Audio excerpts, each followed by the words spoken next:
L'unité qui accompagne souvent une grandeur permet de donner du sens à cette chose que l'on peut mesurer, calculer ou compter. Dans cette vidéo, nous allons parler de grandeur composée.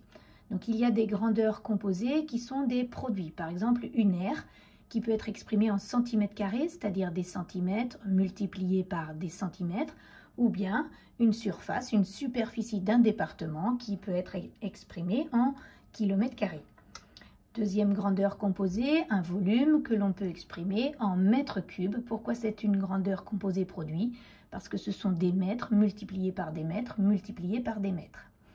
Ensuite, une autre grandeur composée, lorsqu'on est en sciences physiques, on peut parler d'énergie. L'unité associée, c'est le watt-heure ou bien le joule.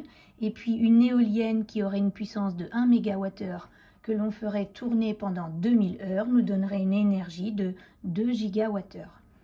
Enfin, une autre grandeur composée, c'est une grandeur composée qui peut être un quotient. Donc on connaît les vitesses qui sont exprimées en mètres par seconde.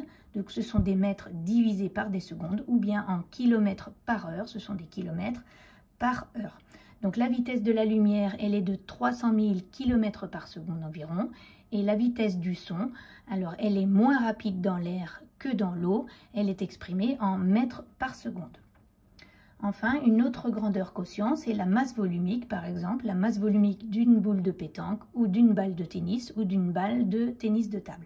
Elle peut être exprimée en grammes par centimètre cube ou bien en kilogrammes par mètre cube. Et enfin, une autre grandeur composée quotient, c'est le débit de l'eau que l'on pourra dire en litres par jour ou bien en mètres cubes par seconde. Donc des litres par jour s'il s'agit d'une fuite d'eau et en mètres cubes par seconde pour un débit d'un torrent. Voilà.